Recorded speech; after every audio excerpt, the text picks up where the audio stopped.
여보, 문자 오면 인증번호만 말해줘요. 지금 급해요. 그 말을 듣고도 왜인지 대답이 아니라 숨부터 멎었습니다. 저는 혼자 산 지 10년이 넘었습니다. 하루는 조용했고 조용한 만큼 마음은 더 쉽게 가라앉았어요. 병원에서 의사가 혼자 계시면 우울감이 깊어지고 무기력도 늘어요. 사람을 만나셔야 합니다. 라고 했을 때 저는 싫으면서도 고개가 끄덕여졌습니다. 그래서 아들 말대로 운동도 되고 부담도 덜한 게이트볼 모임에 나갔습니다. 거기서 한 남자를 만났어요. 처음엔 그냥 친절한 사람. 무거운 걸 대신 들어주고 제가 서툴러도 창피하지 않게 말해주고 집에 갈 때면 늘 조심히 들어가세요 하던 사람. 저는 그 친절이 의도가 아니라 성격이라고 믿었습니다. 그래서 황혼재혼까지 갔어요. 그런데 재혼하고 딱 2달째 그 사람이 제게 묻는 건 사랑도 건강도 아니었습니다. 하필이면 왜 인증번호부터였을까요? 그 순간 머릿속에 게이트 볼장 첫날이 딱 겹쳐졌습니다.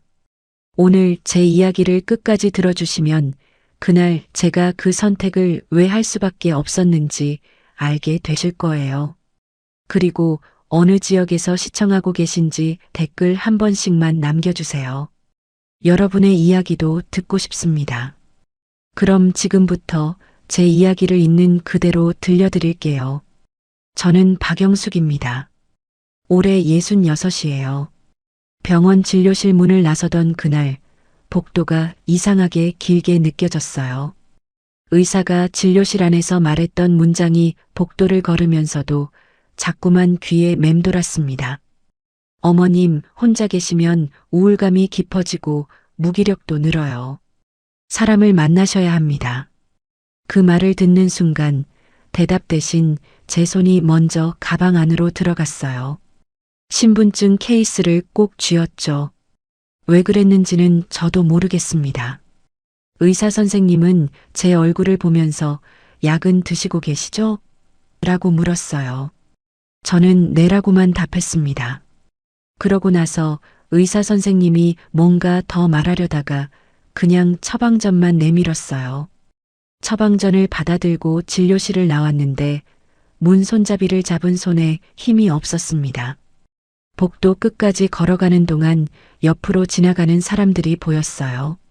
젊은 부부도 있었고 휠체어 밀고 가는 보호자도 있었습니다. 저는 그 사람들 옆을 지나면서도 시선을 바닥에만 두고 걸었어요. 누가 저를 볼까봐 그랬던 것 같습니다. 접수대를 지나면서 진료 서류 봉투를 받았어요.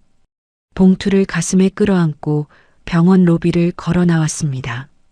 로비 의자에 앉은 사람들이 보이더라고요. 보호자랑 함께 온 사람들이었어요. 한 할머니는 옆에 앉은 딸로 보이는 사람과 뭔가 이야기를 나누고 있었습니다. 누군가 옆에서 괜찮으세요? 라고 물어주는 그 풍경이 제겐 그냥 먼 나라 이야기처럼 느껴졌어요. 병원 앞 버스 정류장에서 버스를 기다렸습니다. 날씨는 맑았어요. 그런데 햇빛이 따뜻하다는 생각은 들지 않았습니다. 그냥 밝기만 했어요. 버스가 와서 타고 창가 자리에 앉았습니다. 가방을 무릎 위에 올려놓고 봉투를 그 위에 다시 올렸어요. 버스가 출발하고 창밖으로 병원 건물이 멀어지는 게 보였습니다. 집에 도착해서 현관문을 열었어요. 문을 열자마자 집안 공기가 느껴졌습니다. 조용했어요. 아무 소리도 없었죠. 신발을 벗고 거실로 들어가서 소파에 그대로 주저앉았습니다. 가방도 벗지 않았어요. 봉투를 식탁 위에 올려놓고 한참을 가만히 앉아 있었습니다. 창문 밖으로 햇빛이 들어왔지만 집안 공기는 왠지 무거웠어요. 시계 소리가 들렸습니다. 째깍째깍.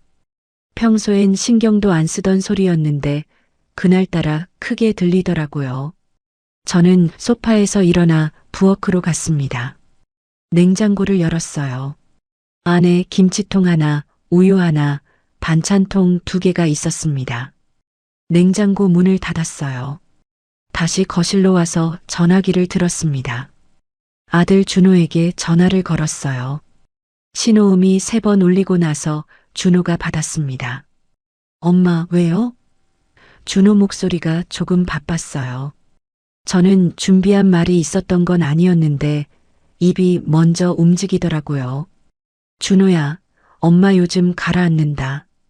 준호는 잠깐 말이 없었어요. 그러다가 바로 끊어서 말했습니다. 엄마 운동해야 돼. 사람 있는데 나가. 게이트볼 모임 나가봐. 저는 왜 게이트볼이야 라고 물으려다가 그냥 그래라는 한마디만 했습니다. 준호가 엄마 진짜 나가야 돼.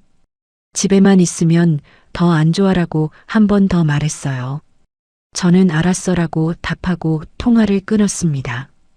통화를 끊고 나서도 한참 동안 전화기를 손에 쥐고 있었어요. 준호 말이 틀린 건 아니었습니다. 그런데 뭔가 마음이 무거웠어요. 가라앉는다는 제 말을 준호는 운동으로 받아쳤더라고요. 준호가 뭐라고 더 말해주길 바랐던 건지 저도 잘 모르겠습니다. 전화기를 내려놓고 식탁에 앉았어요.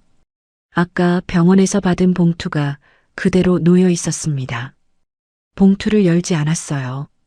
그냥 봉투만 바라봤습니다. 그러다가 창밖을 봤어요.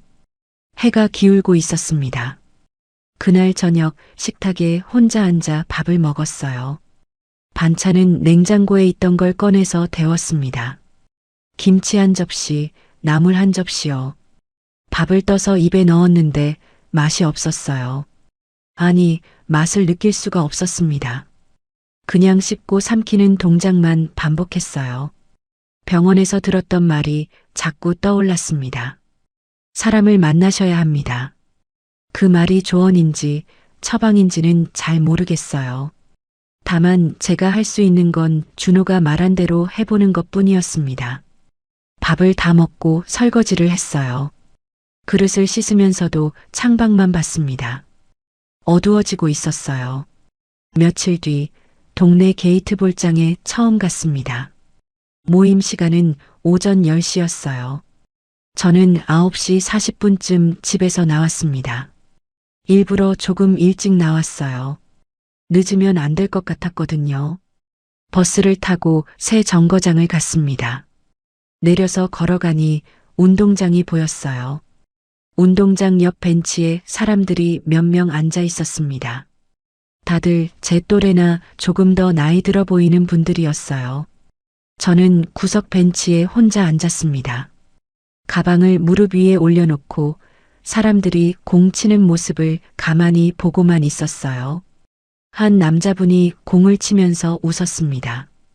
옆에 있던 여자분이 잘하시네요 라고 말했어요. 그 말을 듣고 남자분이 더 크게 웃었습니다. 저는 그 모습을 보면서 제가 여기 왜 왔나 하는 생각이 들었어요. 이 사람들 사이에 제가 끼어들 자리가 있을까 싶었습니다. 누가 제게 말을 걸까봐 조금 긴장했어요. 그런데 정작 아무도 오지 않더라고요. 그래서 오히려 마음이 편했습니다. 이대로 1시간 있다가 집에 가도 괜찮겠다 싶었어요. 저는 가방 끈을 만지작거리면서 시간이 지나기를 기다렸습니다. 그때 한 남자가 제 앞으로 걸어왔어요. 키가 크고 인상이 부드러운 사람이었습니다. 나이는 저보다 조금 많아 보였어요. 7시쯤 됐을 것 같았습니다.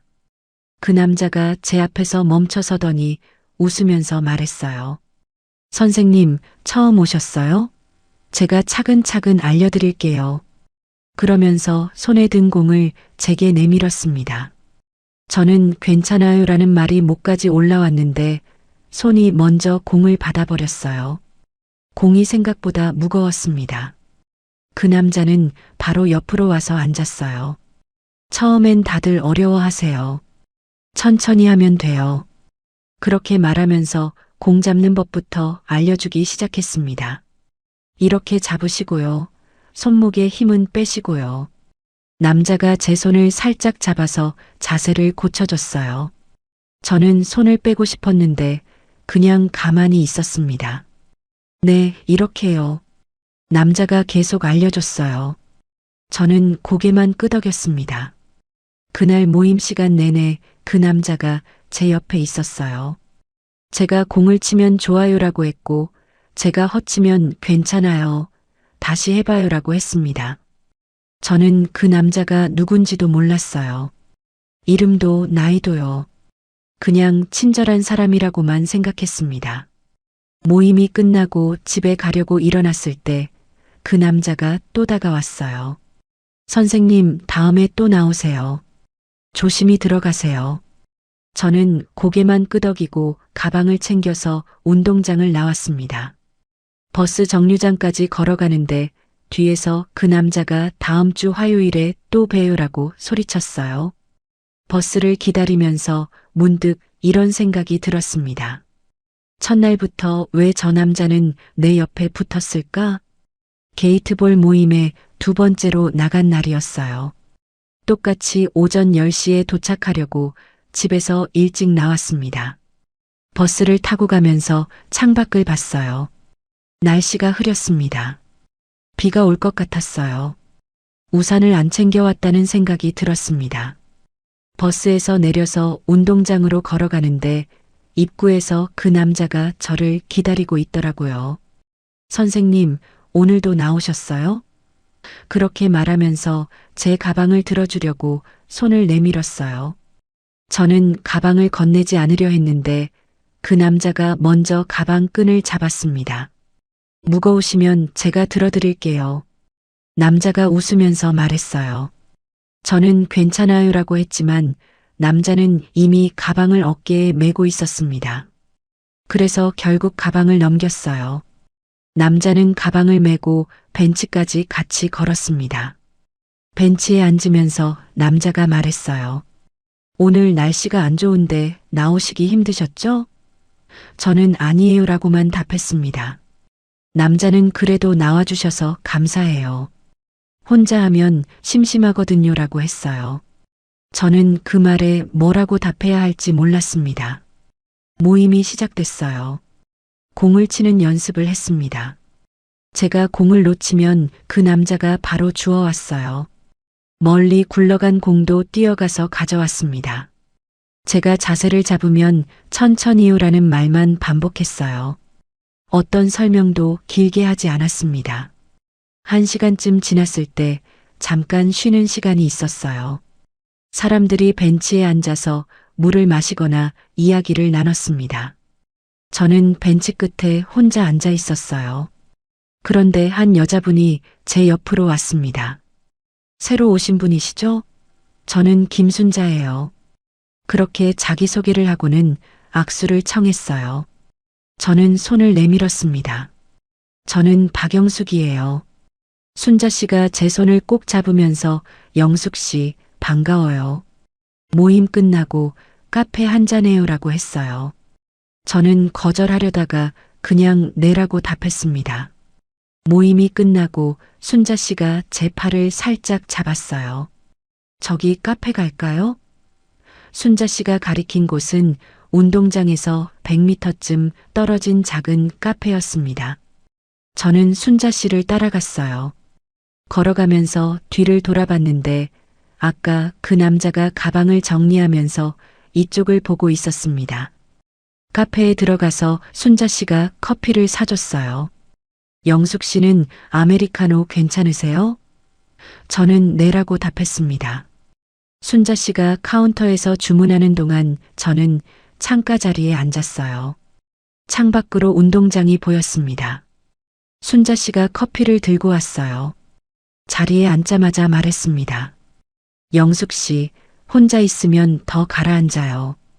여기 나오면 좀 낫죠? 저는 대답을 길게 하지 못했어요. 그냥 커피잔만 손으로 만지작거렸습니다.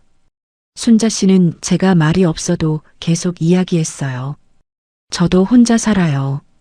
남편이 5년 전에 세상 떠났어요.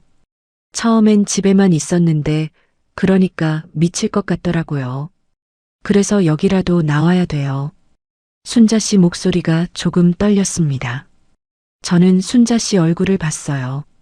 순자 씨가 커피를 한 모금 마시면서 웃었습니다. 영숙 씨도 혼자 사세요? 순자 씨가 물었어요. 저는 네라고만 답했습니다. 순자 씨가 고개를 끄덕이면서 그럴 줄 알았어요. 혼자 사는 사람은 보면 알아요라고 했어요. 저는 뭐라고 답해야 할지 몰라서 커피만 마셨습니다. 순자 씨 말이 끝나고 우리는 각자 버스 정류장으로 갔습니다. 순자 씨는 반대편 버스를 타야 한다고 했어요. 헤어지기 전에 순자 씨가 한마디 더 했습니다. 오늘 영숙 씨 옆에 붙어 있던 분 있잖아요. 도윤 씨예요. 진짜 다정한 사람이에요. 저런 사람 요즘 없어요. 그제야 저는 그 남자의 이름을 알았습니다. 도윤이라는 이름이었어요. 순자 씨가 다음 주에 또 봬요라고 하고는 버스를 타러 갔습니다. 저는 혼자 정류장에 서서 버스를 기다렸어요. 집에 와서 현관문을 열었습니다. 집안이 조용했어요. 신발을 벗고 거실로 들어가서 가방을 소파에 내려놓았습니다. 그리고 부엌으로 가서 물을 한 잔 마셨어요. 물을 마시면서 창밖을 봤는데 해가 구름 뒤로 숨어 있었습니다. 다음 주에도 모임에 나갔어요. 도윤 씨는 이번에도 제 옆에 있었습니다. 공 주워주고 가방 들어주고 천천히요 말해주고요. 그날은 운동이 일찍 끝났어요. 사람들이 하나둘 집에 가기 시작했습니다. 저도 가방을 챙기려는데 도윤 씨가 자판기 앞에 서 있었어요. 음료수를 2개 뽑더니 하나를 제게 건넸습니다. 선생님 드세요. 저는 괜찮아요라고 했는데 도윤 씨는 그냥 제 손에 쥐어줬어요. 차가운 캔이 손에 닿았습니다. 음료수를 들고 벤치에 앉았어요. 도윤 씨도 옆에 앉았습니다. 그리고 슬쩍 물었어요.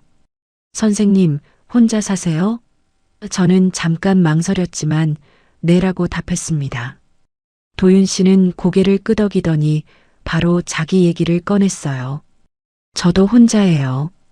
집사람이 몇 년 전에 세상 떠났어요.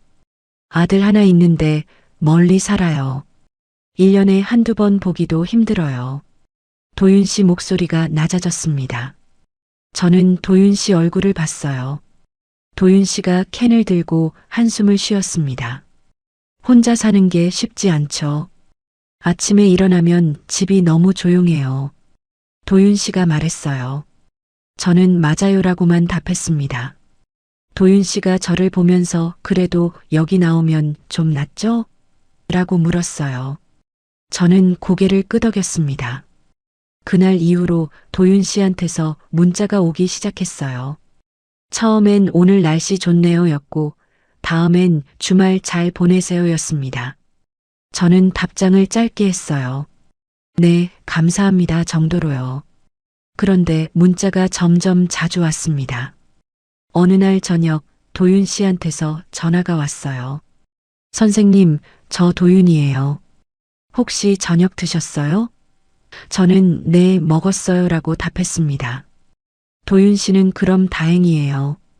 혼자 사시니까 잘 챙겨 드셔야 돼요라며 곧 끊었어요. 통화 시간은 채 1분도 안 됐습니다. 전화를 끊고 나서 식탁에 앉았어요. 저녁 설거지를 아직 안 했더라고요. 그릇이 싱크대에 그대로 있었습니다. 설거지를 하면서 도윤 씨 목소리가 계속 귀에 맴돌았어요. 잘 챙겨 드셔야 돼요. 그 말이요. 그날 밤 잠자리에 누워서도 문득 이런 생각이 들었습니다. 혼자라는 말이 나온 뒤부터 도윤은 왜 더 자주 다가왔나? 게이트볼 모임에 나간 지 한 달쯤 지났을 때였어요. 그날 아침 날씨가 좋았습니다. 창문을 열었을 때 바람이 시원하게 들어왔어요. 오랜만에 기분이 괜찮았죠.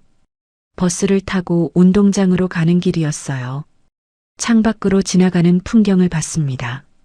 아파트, 상가, 공원이 스쳐 지나갔어요. 버스에 사람이 많지 않았습니다. 저는 창가 자리에 앉아서 가방을 무릎에 올려놓고 있었어요. 운동장에 도착했습니다. 도윤 씨가 벤치에 앉아 있었어요. 저를 보자마자 손을 흔들었습니다. 저도 고개를 끄덕이며 인사했어요. 도윤 씨 옆에 가서 가방을 내려놓았습니다. 영숙 씨, 오늘 컨디션 좋아 보여요. 도윤 씨가 말했어요. 저는 그래요? 라고 답했습니다. 도윤 씨가 네, 표정이 밝으세요 라고 했어요. 저는 잘 모르겠었지만 고개를 끄덕였습니다. 모임이 시작됐어요. 준비 운동을 하고 공을 치기 시작했습니다. 오늘따라 손에 힘이 적당히 들어갔어요. 첫 번째 공을 쳤을 때 제법 똑바로 굴러갔습니다. 저도 놀랐죠. 잘하셨어요. 도윤 씨가 옆에서 말했어요. 저는 웃으면서 운이 좋았어요 라고 답했습니다. 두 번째 공을 쳤어요. 이번에도 괜찮았습니다. 목표 지점에서 조금만 벗어났어요. 평소엔 공이 옆으로 새거나 힘이 부족해서 중간에 멈췄는데 그날은 달랐습니다. 손목에 힘을 뺐던 게 맞았던 것 같아요. 세 번째 공을 쳤을 때는 목표 지점까지 정확하게 갔습니다. 그런데 더 놀란 건 도윤 씨 반응이었어요.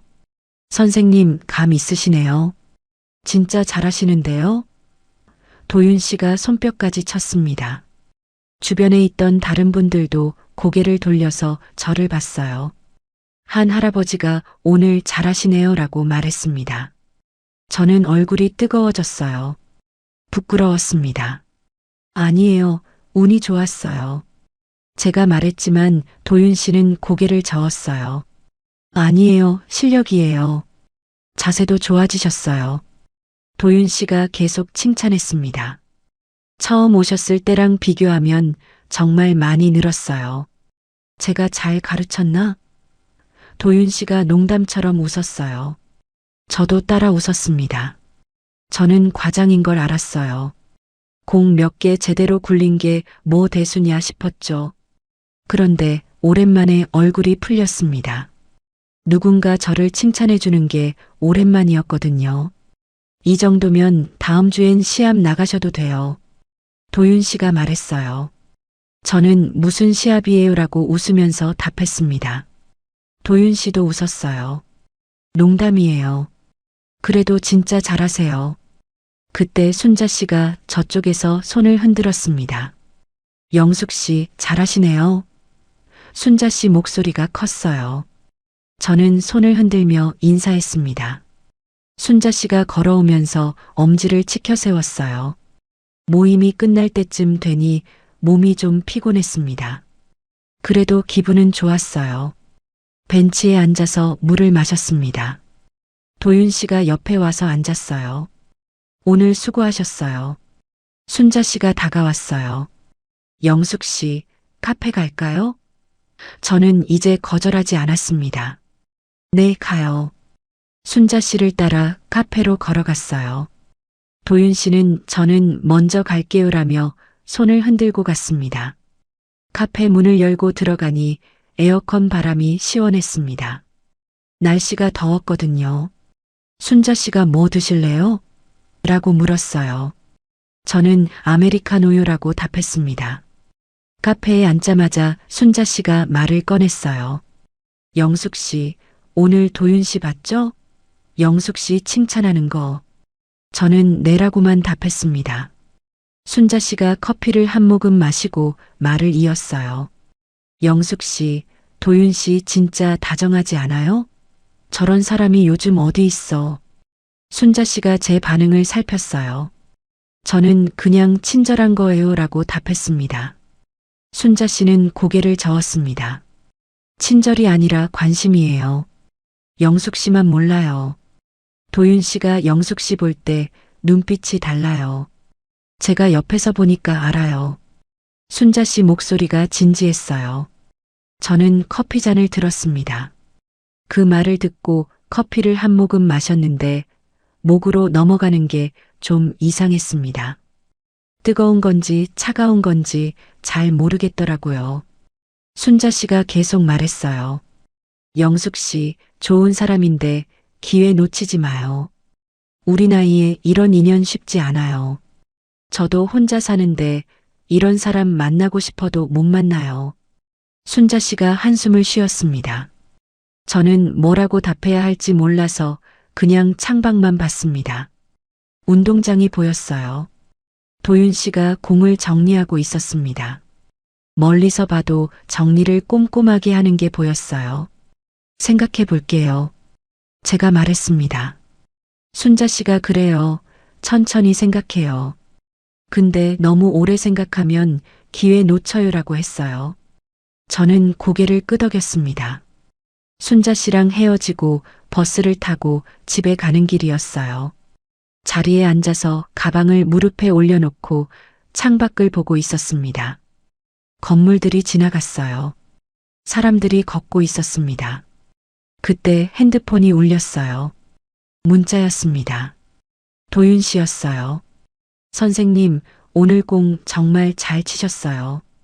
다음 주도 기대할게요. 짧은 문자였지만 저는 그 문자를 2번 읽었어요. 답장을 보내야 하나 말아야 하나 고민하다가 감사합니다라고만 보냈습니다. 전송 버튼을 누르고 나서 핸드폰을 가방에 넣었어요. 그런데 금방 또 울렸습니다. 도윤 씨한테서 바로 또 왔어요. 선생님, 저 요즘 모임 나가는 게 기다려져요. 선생님 때문인 것 같아요. 저는 그 문자를 보고 답장을 쓰려다가 멈췄습니다. 뭐라고 써야 할지 몰랐거든요. 결국 답장을 안 했어요. 핸드폰을 다시 가방에 넣고 창밖만 봤습니다. 버스가 제 정류장에 도착했어요. 내려서 집까지 걸어가는데 머릿속이 복잡했습니다. 도윤 씨 문자가 계속 생각났어요. 선생님 때문인 것 같아요. 그 말이요. 순자 씨가 했던 말도 떠올랐습니다. 우리 나이에 이런 인연 쉽지 않아요. 집에 들어와서 신발을 벗고 거실에 섰는데 집이 평소보다 더 조용하게 느껴졌어요. 시계 소리만 들렸습니다. 째깍째깍. 저는 소파에 앉아서 가방을 내려놓았어요. 창밖을 봤습니다. 해가 기울고 있었어요. 저녁을 준비해야 할 시간이었습니다. 부엌으로 가서 냉장고를 열었어요. 반찬이 별로 없었습니다. 김치 하나, 나물 하나요. 밥을 했어요. 밥솥 버튼을 누르고 거실로 돌아왔습니다. 소파에 앉아서 TV를 켰어요. 뉴스가 나왔습니다. 그런데 무슨 내용인지 귀에 안 들어왔어요. 핸드폰을 꺼내서 도윤 씨 문자를 다시 봤습니다. 선생님 때문인 것 같아요. 그 문장을 계속 읽었어요. 3번, 4번 읽었습니다. 그날 밤 잠자리에 누워서도 잠이 오지 않았습니다. 천장만 보고 누워 있었어요. 도윤 씨 얼굴이 떠올랐습니다. 그리고 순자 씨가 했던 말도 생각났어요. 새벽까지 뒤척였습니다. 이불을 덮었다 걷었다 반복했어요. 창밖이 밝아질 때쯤 겨우 잠이 들었습니다. 아침에 일어났을 때 몸이 무겁더라고요. 거울을 보니 얼굴이 푸석했습니다. 세수를 하고 옷을 갈아입었어요. 그런데 그날 도윤 씨한테서 전화가 왔습니다. 핸드폰이 울렸어요. 도윤 씨 이름이 화면에 떴습니다. 전화를 받았어요. 여보세요. 제가 말했습니다. 도윤 씨 목소리가 들렸어요. 선생님, 저 도윤이에요. 혹시 시간 있으세요? 잠깐 만날 수 있을까요? 저는 잠깐 망설였지만 네, 괜찮아요라고 답했습니다. 도윤 씨가 그럼 운동장 벤치에서 1시쯤 봐요라고 말했어요. 저는 알겠어요라고 답하고 전화를 끊었습니다. 1시 10분 전에 운동장에 도착했습니다.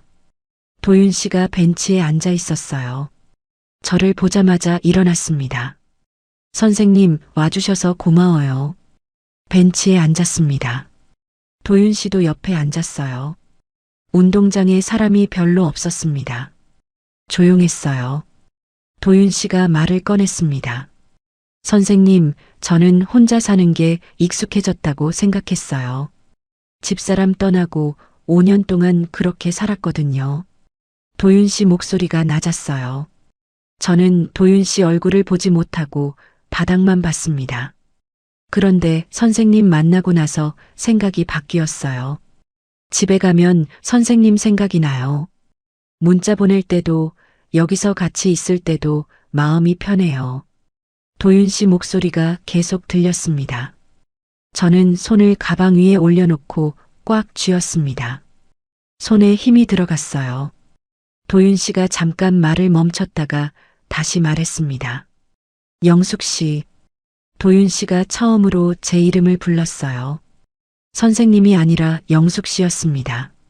저 좋아하는 것 같아요. 만나볼래요? 연애 말이에요. 저는 입이 열리지 않았어요.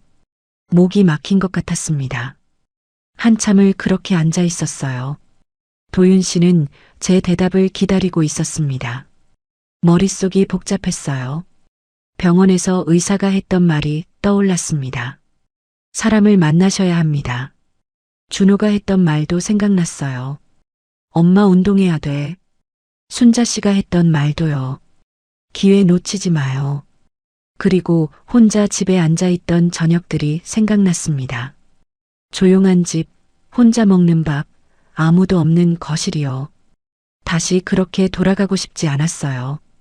저는 천천히 고개를 들어 도윤 씨를 봤습니다. 도윤 씨가 저를 보고 있었어요. 제가 입을 열었습니다. 만나봐요. 겨우 그 한마디가 나왔습니다. 도윤 씨 얼굴이 환해졌어요. 정말요? 진심이에요? 저는 고개를 끄덕였습니다. 네, 진심이에요. 도윤 씨가 제 손을 잡았어요. 영숙 씨, 후회 안 하게 해줄게요. 제가 잘할게요. 저는 도윤 씨 손을 느꼈습니다. 따뜻했어요. 그날부터 도윤 씨랑 만나기 시작했습니다. 모임 끝나고 같이 카페에 가거나 근처 공원을 산책했어요. 도윤 씨는 제 이야기를 잘 들어줬습니다. 제가 말이 없어도 재촉하지 않았어요. 어느 날 내가 마음이 열린 건 사랑인가 아니면 외로움이 줄어든 느낌인가? 도윤 씨랑 만난 지 2달쯤 지났을 때였어요. 그동안 일주일에 3번은 만났습니다. 모임이 있는 날엔 같이 운동하고 없는 날엔 공원이나 카페에서 만났어요. 도윤 씨는 항상 제 말을 잘 들어줬습니다. 제가 준호 이야기를 하면 아들분 잘 키우셨네요 라고 했고, 제가 혼자 사는 게 외롭다고 하면 저도 그래요라며 공감해줬어요. 어느 날 도윤 씨가 영숙 씨, 우리 집에 한번 와보실래요? 라고 물었어요. 저는 잠깐 망설였지만 네, 좋아요라고 답했습니다. 다음 주 토요일에 가기로 했어요. 토요일이 됐습니다. 아침에 일어나서 옷을 고르는데 시간이 오래 걸렸어요. 이것저것 입어보다가 결국 평소에 입던 옷을 입었습니다. 현관문을 나서기 전에 거울을 한 번 더 봤어요. 도윤 씨 집은 버스로 새 정거장 거리였습니다. 아파트였어요. 입구에서 도윤 씨가 기다리고 있었습니다. 영숙 씨, 찾아오시느라 수고하셨어요. 도윤 씨가 웃으면서 말했어요. 엘리베이터를 타고 6층으로 올라갔습니다. 도윤 씨가 현관문을 열었어요. 들어오세요. 집 안으로 들어갔습니다. 30평대 정도 되는 것 같았어요. 현관을 지나 거실로 들어가니 깔끔하게 정리돼 있었습니다. 소파도 새 것처럼 보였어요. 창가에는 화분이 몇 개 놓여 있었습니다. 혼자 사시는데 정리를 잘 하시네요. 제가 말했어요. 도윤 씨가 습관이에요. 집사람이 깔끔한 걸 좋아했거든요라고 답했습니다. 저는 고개를 끄덕였어요. 소파에 앉았습니다. 도윤 씨가 차 드릴게요라며 부엌으로 갔어요. 잠시 뒤 도윤 씨가 차를 가져왔습니다. 영숙 씨, 녹차 괜찮죠? 저는 네, 좋아해요라고 답했어요. 도윤 씨가 차를 내려놓고 제 옆에 앉았습니다. 차를 마시면서 창밖을 봤어요. 아파트 단지 안이 보였습니다. 아이들이 놀이터에서 놀고 있었어요. 도윤 씨가 여기 살기 좋아요. 조용하고요라고 말했습니다. 한참 이야기를 나누다가 도윤 씨가 말을 꺼냈어요. 영숙 씨, 우리 이제 2달 만났잖아요. 저는 고개를 끄덕였습니다. 도윤 씨가 차를 한 모금 마시고 말을 이었어요. 이 나이에 연애만 해요? 같이 살아요. 도윤 씨 목소리가 진지했습니다. 저는 깜짝 놀라서 도윤 씨를 봤어요. 도윤 씨가 제 눈을 똑바로 보고 있었습니다. 무슨 재혼이에요? 너무 빨라요. 제가 말했습니다. 도윤 씨는 왜 안 돼요? 우리 나이에 시간 없어요. 좋은 사람 만났으면 빨리 결정하는 게 맞아요라고 답했어요. 저는 차를 내려놓고 손을 무릎 위에 올렸습니다. 손에 땀이 났어요. 2달밖에 안 만났는데요. 제가 말했습니다. 도윤 씨가 제 손을 잡았어요. 영숙 씨, 우리 혼자 사는 게 얼마나 힘든지 알잖아요. 저도 5년 혼자 살았어요. 같이 살면 서로 의지되고 좋아요. 도윤 씨가 설득했습니다. 저는 대답을 못하고 그냥 앉아 있었어요. 도윤 씨가 천천히 생각해요. 오늘 대답 안 해도 돼요라고 말했습니다. 저는 고개만 끄덕였어요. 그날 집에 돌아와서도 도윤 씨 말이 계속 생각났습니다. 거실 소파에 앉아서 창밖을 봤어요. 해가 지고 있었습니다.